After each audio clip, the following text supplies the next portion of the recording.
ও easy bike নিবন্ধন প্রদান, চালকের হাতে লাইসেন্স প্রদান, জরুরি ভিত্তিতে ব্যাটারি চালিত রিক্সা ও ছোট যানবাহন চলাচল নীতিমালা প্রণয়নের দাবিতে সংবাদ সম্মেলন। প্রিয় সাংবাদিক বন্ধুগণ, 2016 সাল থেকে দেশে ইজি বাইকের বিস্তার লাভ করে। বিগত আওয়ামী লীগের আমলে সারা দেশে 40 লাখ অটোরিকশা খাতে দৈনিক প্রায় 110 কোটি টাকা, বছরে প্রায় 40,000 কোটি টাকা অবৈধ চাঁদাবাজি হয়েছে। এই চাঁদাবাজি অর্থের কারণে রাজধানীর প্রধান সড়ক সহ দেশের সড়ক, মহাসড়ক, নগর বন্দরে মোটর চালিত অটোরিকশার দৌরাত্ম্য চরম আকার ধারণ করেছে। পতিত আওয়ামী লীগ সরকারের অনেক এমপি মন্ত্রী এই অবৈধ অটোরিকশা পরিচালনা করে অবৈধ চাঁদাবাজিতে যুক্ত ছিলেন, তাই এই খাতে নিয়ন্ত্রণ করা যায়নি। অবাধে আমদানি, স্থানীয় গ্যারেজে সহজলভ্যভাবে তৈরি করে সহজে রাস্তায় নামানোর অবাধে সুযোগ থাকায় দেশের অন্যান্য খাতের কর্মসংস্থানের সুযোগ কম থাকায় স্বল্প পুঁজিতে লাখ লাখ শ্রমজীবী মানুষ অটোরিকশা কিনে জীবনের ঝুঁকি নিয়ে রাস্তায় নেমে পড়েছেন। এতে কৃষি খাতে শ্রমিক সংকট সহ কৃষিজ উৎপাদন বৃদ্ধি পেয়ে দ্রব্যমূল্যের দাম বেড়েছে। প্রশিক্ষণবিহীন লাখ লাখ শ্রমজীবী মানুষের হাতে এসব অটো স্টিয়ারিং এর কারণে সড়ক নিরাপত্তায় ভয়ানক ঝুঁকি তৈরি হয়েছে। বাংলাদেশ যাত্রী কল্যাণ সমিতি দেশের হাসপাতালগুলোতে সড়ক দুর্ঘটনায় আহত রোগীর ভর্তির চিত্র পর্যবেক্ষণ করে দেখতে পাই যে মোটরসাইকেল এবং ব্যাটারি চালিত রিক্সা, থ্রি হুইলার, ইজি বাইক নিয়ন্ত্রণহীনভাবে বৃদ্ধির কারণে সড়কের দুর্ঘটনা এবং প্রাণহানি ভয়াবহভাবে বাড়ছে।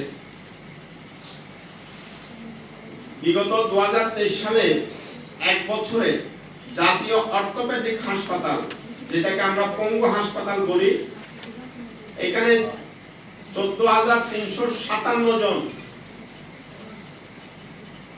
পঙ্গু রোগী সড়ক দুর্ঘটনায় আহত হয়ে ভর্তি হয়েছে। চট্টগ্রাম মেডিকেল কলেজ হাসপাতালে 9,879 জন, কুমিল্লা মেডিকেল কলেজ হাসপাতালে 6,748 জন, খুলনা মেডিকেল কলেজ হাসপাতালে 9,293 জন, ঢাকা মেডিকেল কলেজ হাসপাতালে 4,784 জন, নারায়ণগঞ্জের খানপুর হাসপাতালে 4,583 জন, পিজি হাসপাতালে 3,563 জন সহ এই 7 হাসপাতালে 53,207 জন সড়ক দুর্ঘটনায় আহত রোগী গত এক বছরে ভর্তি হয়েছে। এছাড়াও দেশের 64টি জেলা সদর হাসপাতালে প্রতিদিন গড়ে 17 জন হারে সড়ক দুর্ঘটনায় আহত রোগী ভর্তি হচ্ছে। দেশের সরকার নিবন্ধিত 4,000 বেসরকারি হাসপাতালে প্রতিদিন গড়ে 3 থেকে 5 জন হারে সড়ক দুর্ঘটনায় আহত রোগী ভর্তি হচ্ছে। দেশের এমন ভয়াবহ সড়ক দুর্ঘটনার চিত্র মোটরসাইকেলের বাণিজ্যিক ব্যবহার, ব্যাটারি চালিত রিক্সা, ইজি বাইক, সিএনজি চালিত অটোরিকশা বেপরোয়া বৃদ্ধির কারণে ঘটছে বলে যাত্রী কল্যাণ সমিতি মনে করে। গত 5 আগস্ট সরকার পরিবর্তনের পরবর্তী সময়ে দেশের সড়ক থেকে ট্রাফিক পুলিশ উঠে গেলে এসব অটোরিকশা এবং মোটরসাইকেল বেপরোয়া হারে হয়ে রাজধানী ঢাকার প্রধান সড়ক সহ দেশের হাইওয়েতে, জাতীয় মহাসড়কে অবাধে চলাচল শুরু করে। এতে সড়ক দুর্ঘটনা ও যানজট চরম আকার ধারণ করে। নতুন সরকার এহেন ভয়াবহ যানজটের কবল থেকে দেশের মানুষকে মুক্তি দিতে নানামুখী উদ্যোগ হিসেবে রাজধানীর প্রধান সড়ক থেকে মোটর চালিত অটোরিকশা সহ অযান্ত্রিক যানবাহন উচ্ছেদের উদ্যোগ নিয়ে কার্যক্রম শুরু করে। এহেন পরিস্থিতিতে গত 19 নভেম্বর মহামান্য হাইকোর্ট আগামী 3 দিনের মধ্যে ঢাকা মহানগরীর সড়কে ব্যাটারি চালিত অটোরিকশা চলাচল বন্ধ বা বিধিনিষেধ আরোপ করার নির্দেশনা দেয়। এরই প্রেক্ষিতে সরকার রাজধানী থেকে ব্যাটারি চালিত অটোরিকশা উচ্ছেদ করতে গেলে পুরো রাজধানীর লক্ষ লক্ষ ব্যাটারি চালিত অটোরিকশা চালক ও মালিকেরা সংগঠিত হয়ে নগরীর প্রধান সড়ক পথ, রেলপথ, যানবাহন চলাচল বন্ধ করে দেন। এতে পুলিশ এবং সেনাবাহিনীর সাথে তাদের দফায় দফায় সংঘর্ষ হয়। দেশের এক চরম অস্থির সময়ে নির্বাহী বিভাগের কাজে বিচার বিভাগের এগিয়ে আসা এবং মাত্র 3 দিনের মধ্যে রাজধানী থেকে ব্যাটারি চালিত অটোরিকশা উচ্ছেদ বা নিয়ন্ত্রণের আদেশ দিয়েছেন, আমরা তা পুনর্বিবেচনার জন্য অনুরোধ জানাচ্ছি। প্রিয় বন্ধুরা, আপনারা নিশ্চয়ই জানেন 2016 সাল থেকে যখন ব্যাটারি চালিত রিকশার বিস্তার লাভ করতে শুরু করে তখন থেকে যাত্রী কল্যাণ সমিতি এইসব যানবাহন নিয়ন্ত্রণের জন্য নীতিমালা প্রণয়নের দাবি জানিয়ে আসছিলেন। এরই প্রেক্ষিতে বিগত 2021 সালের নভেম্বরে সড়ক পরিবহন ও সেতু মন্ত্রণালয় থ্রি হুইলার ও সমজাতীয় যানবাহনের সুষ্ঠু ব্যবস্থাপনা ও নিয়ন্ত্রণ নীতিমালা 2021 নামে একটি খসড়া নীতিমালা প্রণয়ন করে। অথচ করোনা সংক্রমণে গণপরিবহন বন্ধ থাকার সুবাদে 2021 এবং 2022 সালে 2 বছরে প্রতি বছর 8 লাখ হারে 2 বছরে 16 লাখ ব্যাটারি চালিত রিকশা এবং 10 লাখ হারে 20 লাখ মোটরসাইকেল ওই সময়ে রাস্তায় নামে।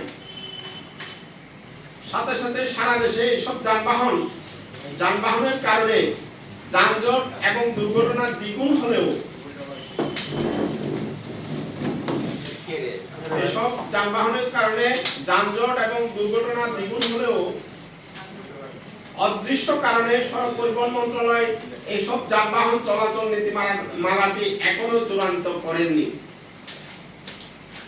নীতিমালা জারি করে 40 লাখ অটোরিকশা নিবন্ধন এবং চালকের হাতে নামমাত্র ফিতে লাইসেন্স প্রদান করা গেলে এই হাত থেকে বছরে 4 থেকে 5,000 কোটি টাকা রাজস্ব আদায় হতে পারে। আমরা মনে করি ভারত থেকে একচেটিয়া হারে CNG autorickshaw, Mahindra auto tempo, human hauler আমদানি অব্যাহত রাখার স্বার্থে তৎকালীন সরকার এই নীতিমালা থেকে সরে এসেছিলেন। আমরা জরুরি ভিত্তিতে এই নীতিমালা প্রণয়নের জন্য অন্তর্বর্তী সরকারের হস্তক্ষেপ কামনা করছি। তাই আজকের সংবাদ সম্মেলনে অটোরিকশা নিয়ে সৃষ্ট সমস্যার সমাধানে নিম্ন বর্ণিত সুপারিশমালা পেশ করছি। 1. জরুরি ভিত্তিতে যাত্রী কল্যাণ সমিতি, অটোরিকশা মালিক সমিতি, শ্রমিক ইউনিয়ন সহ বিভিন্ন স্টেক হোল্ডারের সাথে আলোচনা করে 2021 সালে 7 নভেম্বর সড়ক পরিবহন মন্ত্রণালয় প্রণীত থ্রি হুইলার সমজাতীয় মোটরযানের সুষ্ঠু ব্যবস্থাপনা ও নিয়ন্ত্রণ নীতিমালা 2021 এর খসড়া নীতিমালা চূড়ান্ত করে গেজেট আকারে প্রকাশ করতে হবে। 2. বুয়েট, চুয়েট, রুয়েট ও সেনাবাহিনীর তত্ত্বাবধানে প্রতিটি অটোরিকশার বডি মডিফাই করে সড়ক নিরাপত্তায় ঝুঁকিমুক্ত নিশ্চিত করে সার্টিফাই সহ নিবন্ধন প্রদান করতে হবে। 3. সড়কের সক্ষমতা বিবেচনা করে সিলিং নির্ধারণ করত দেশের সকল সিটি কর্পোরেশন, পৌরসভা ও উপজেলা পরিষদের মাধ্যমে বিআরটিএ নিয়ন্ত্রণে তাদের আওতাধীন স্ব এলাকায় ব্যাটারি চালিত রিকশা, ইজি বাইক রিকশা নিবন্ধন প্রদান করতে হবে। 4. প্রতিটি ব্যাটারি চালিত রিকশা চালককে ন্যূনতম 1 সপ্তাহ থেকে 15 দিনের আইন কানুন প্রশিক্ষণ, ট্রাফিক চিহ্ন, সড়কে মোটর রিকশা চলাচল পদ্ধতি ইত্যাদি বিষয়ে মৌলিক প্রশিক্ষণ প্রদান করতে হবে প্রশিক্ষণ সমাপ্তকারীদের নামমাত্র ফি নিয়ে ব্যাটারি চালিত রিক্সা চালানোর ড্রাইভিং লাইসেন্স প্রদান করতে হবে। হুট করে গ্রাম থেকে এসে প্রশিক্ষণবিহীন কোনো ব্যক্তি যাতে মোটর ব্যাটারি চালিত রিক্সা নিয়ে রাস্তায় নামতে না পারে তা নিশ্চিত করতে হবে। 5 প্রতিটি ব্যাটারি চালিত রিক্সা ট্রাফিক বিভাগের সাথে সংযোগ স্থাপন করে জিপিএস লাগানো বাধ্যতামূলক করতে হবে। জিপিএস ট্র্যাকিং এর মাধ্যমে এই রিক্সার গতি নিয়ন্ত্রণ নিশ্চিত করতে হবে।